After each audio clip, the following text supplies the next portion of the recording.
ஆதி என்னும் பராபரையே, அன்பான மனோன்மணியே, ஜோதி எனும் பஞ்சகத்தாலே, சொற்பெரிய கரிமுகனே, தேதி நீக்கும் கந்தவளே, திருத்துகின்ற குருநாதர்களே, 18 சித்தர்களே, பண்பான பரமசிவமே, ஓதியே ஜோதிடங்கள் உரைப்பதற்கு நாத விந்து வடிவாக நல்ல துணை ஆவீரே. உலகில் உள்ள தமிழ் பேசும் அனைத்து நாள் உள்ளங்களுக்கும் மற்றும் ஜோதிட சான்றோர்களுக்கும், மூத்தோர்களுக்கும், ஆர்வலர்களுக்கும் மற்றும் இந்த காணொலியை காணும் உங்களுக்கும் ஆஸ்வராஜின் இனிய நல்வணக்கங்கள். ஜோதிடம், ஆன்மீகம், வாழ்வியல், மருத்துவம் என்ற 4 தலைப்புகளில் தொடர் காணொலிகளாக கொடுத்தவர்களும். அந்த வகையில் இன்று ஜோதிடம் சார்ந்த ஒரு பதிவு. பொதுவாகவே ஜோதிடத்தில் சொல்ல முடியாத ஒரு தகவல் இருக்கிறதா என்று யோசிப்போமானால், நமக்கு இருக்கக்கூடிய அனுபவத்தையும் அறிவையும் நிதானத்தையும் பொறுத்து தான் நம்ம தகவல்களை வெளிப்படுத்த முடியும் என்பது தான் இயல்பான நிலை. அப்படி இருக்கும் பொழுது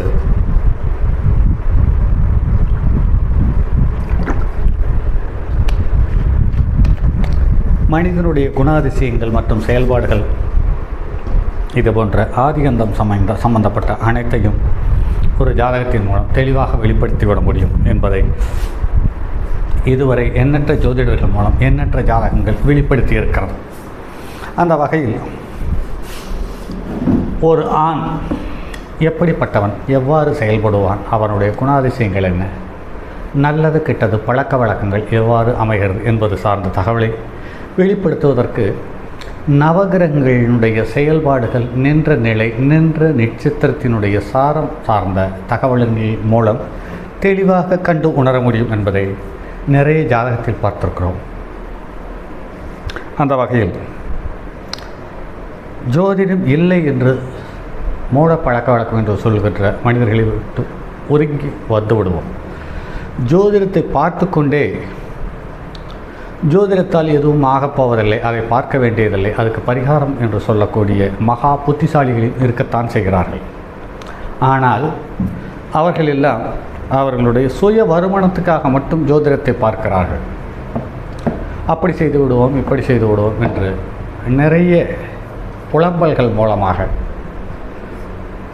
குழம்பிய நீரில் மீன் பிடிக்கக்கூடிய குணாதிசயங்கள் கொண்டவர்களாக இருக்கிறார்கள்.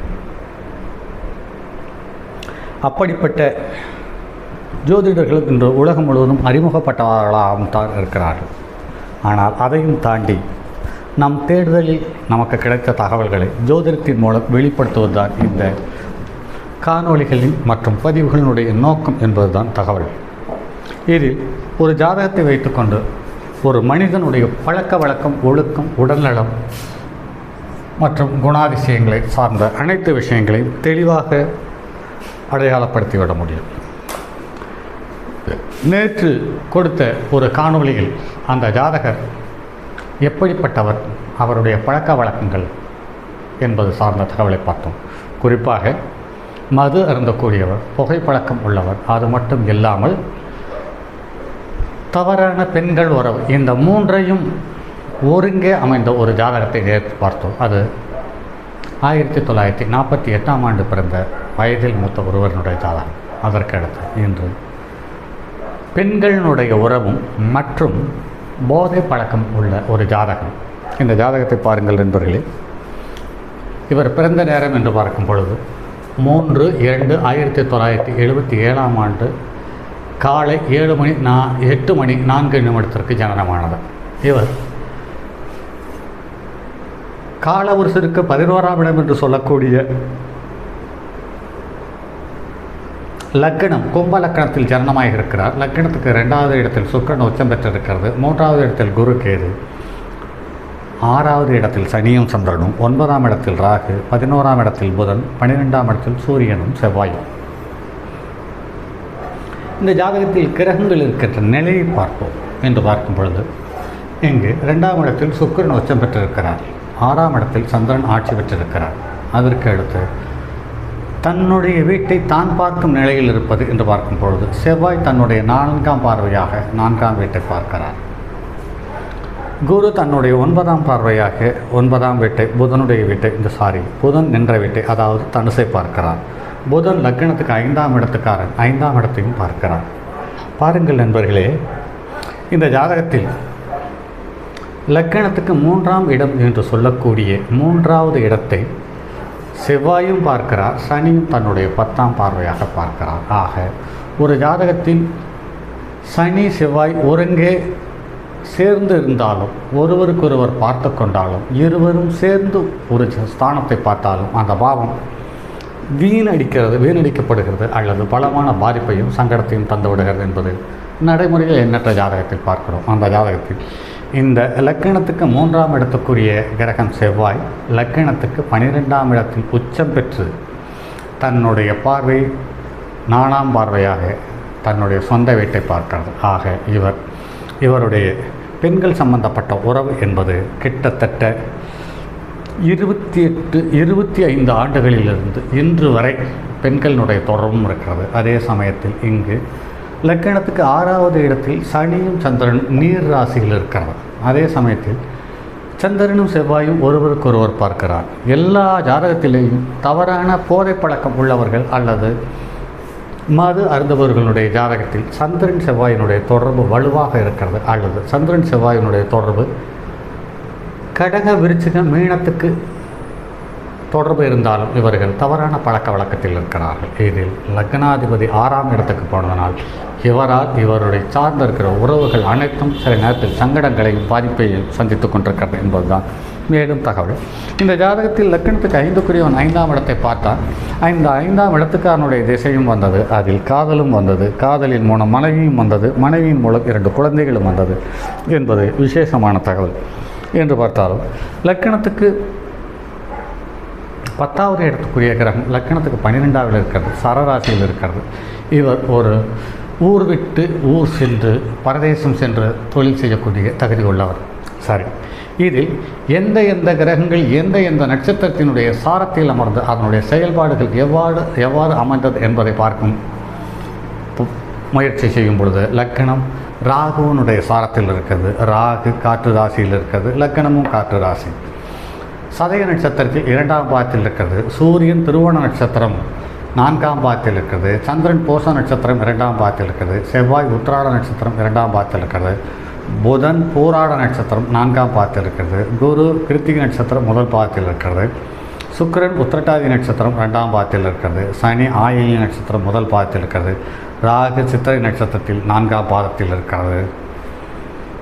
கேது அசுபதி நட்சத்திரத்தில் 2ஆம் பாதத்தில் இருக்கிறது. ஆக கேது சுயசாரம் வாங்கி இருக்கிறது. அடுத்து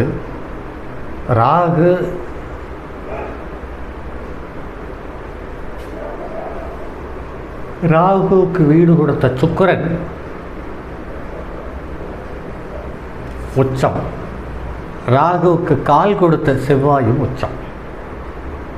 ஆக சுக்கிரனும் செவ்வாயும் இவருக்கு வாழ்நாள் முழுவதும் உதவிகரமாக இருக்கிறது. அதாவது மனைவியும் இளைய சகோதரவருக்கும் வாழ்நாள் முழுவதும் இவருக்கு ஏதாவது ஒரு விதத்தில் உதவிகரமான சூழ்நிலை தந்து கொண்டிருக்கிறது. அதே சமயத்தில் சந்திரன் பூச நட்சத்திரத்தில் அமர்ந்து பூச நட்சத்திரத்தை தந்த லக்னாதிபதியோடு சேர்ந்து சனி வக்கரம் பெற்று வலுவாக இருக்கிறது. சனி ஆயில்ய நட்சத்திரத்தில் இருக்கிறது. ஆயில்ய நட்சத்திரத்தை தந்த புதன் சனிக்கு 6இல் மறைந்திருக்கிறது. இவருடைய ஜாதகத்தில் இப்போது சுக்கிர திசையில் சனி புத்தி நடக்கிறது. சுக்கிரன் லக்கணத்துக்கு 4க்குரியவன் என்று பார்க்கும்போது அவனுடைய ஸ்தானத்துக்கு 11ஆம் இடத்தில் உச்சம் பெற்றிருந்தாலுமே கூட 11க்கு இந்த 4ஆம் இடத்துக்கு 11க்குரியவன் வீடு கொடுத்தவன் 12இல் மறைந்து 12க்குரியவனால் பார்க்கப்பட்டான். லக்கணத்துக்கு 6வது இடத்தில் சனியும் சந்திரனும் சேர்ந்திருந்தாலே 6வது இடத்துக்குரிய கிரகம் சனி சந்திரன் தொடர்பு ஏற்பட்டாலே இவர்களுக்கு சர்க்கரை நோய் என்பது இயல்பாக வந்து விடுகிறது. இந்த ஜாதகத்தில் இவருக்கு போதை பழக்கமும் இருக்கிறது, சர்க்கரை நோயும் இருக்கிறது.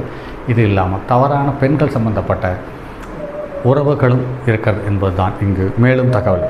ஒரு ஜாதகத்தில் 6ஆம் இடமோ அல்லது 3ஆம் இடமோ அல்லது 8ஆம் இடமோ அல்லது 12வது இடமோ நீர் கிரகமாக இருந்து சனி சந்திரன் செவ்வாய் சம்பந்தப்பட்டிருந்தால் அவர் போதை பழக்கத்துக்கு அடிமையாக இருக்கிறார் என்பது நடைமுறையில் பார்க்க முடிகிறது. அது மட்டும் இல்லாமல் ஒரு ஜாதகத்தில் 1, 5, 9 காற்று ராசிகளாக இருந்து அதுவும் லக்கணமாகவோ ராசியாகவோ அமைந்து விட்டாலும் அவர்களுக்கு புகைப்பிடிக்கும் பழக்கம் இருந்து வருகிறது என்பது நடைமுறையில் பார்க்க முடிகிறது. அதே சமயத்தில் பாருங்கள் நண்பர்களே, நீர் வீட்டில் இருந்தால் இவர்கள் போதைப் பொருள்கள் மட்டுமல்லாமல் தவறான உறவுகளிலும் ஈடுபடுகிறார்கள். அது சார்ந்த நோய்களும் வந்து விடுகிறது. மீண்டும் ஒரு முறை, நீர் வீட்டில் இருந்தால், நெருப்பு வீட்டில் இருந்தால் தவறான போதை பழக்க வழக்கங்கள் மட்டுமல்லாமல் வெளியூர் பயணம் என்பது இவர்களுக்கு சிறப்பாக அமைந்து விடுகிறது. நெருப்பு வீட்டில் அமையும் பட்சத்தில் இவர்களுக்கு குரு, சூரியன், செவ்வாய் இவர்களுடைய தொடர்பு 6ஆம் இடத்துக்கு சம்பந்தப்பட்டிருந்தால் அவர்களுக்கு வாழ்க்கையில் தீராத நோய்களான ஆஸ்துமா, கேன்சர் மற்றும் நீரிழிவு நோய், இந்த 3இல் ஏதாவது ஒன்று வந்துவிடுகிறது என்பது நடைமுறையில் பார்க்க முடியும். ஆக இந்த ஜாதகத்தில் 3/2/1977 பிறந்தவர். இவர் கிட்டத்தட்ட இவருடைய 17வது 18வது வயதிலிருந்து போதை பழக்கத்துக்கு அடிமையானார். அது மட்டும் இல்லாமல் இவர் 159 காற்று வீட்டுக்கு சம்பந்தப்பட்ட கிரகம் என்பதால் இங்கு இவர் புகைப்பிடிக்கும் பழக்கம் இருக்கிறது. சுக்கிரனும் சந்திரனும் சனியும் ஒருவருக்கொருவர் தொடர்பு, அதாவது நீர் வீட்டில் அமைந்ததால் தவறான பழக்க வழக்கம் இருக்கிறது என்பதுதான் மேலும் தகவல். ஆக ஒவ்வொரு ஜாதகத்திலும் ஒவ்வொரு மனிதனுடைய குணாதிசயங்களையும் செயல்பாடுகளையும் நவகிரகங்கள் பூர்ணமாக தீர்மானிக்கிறது என்பதற்கு இதுவும் ஒரு எடுத்துக்காட்டு ஜாதகமாக பார்க்கப்படுகிறது என்பதை சரியானது. மற்றும் அடுத்ததொரு பதிவில் சந்திப்போம். அதுவரை உங்களிடமிருந்து விடைபெறுவது உங்கள் அன்பு நண்பன் எம் ராஜரத்னம்.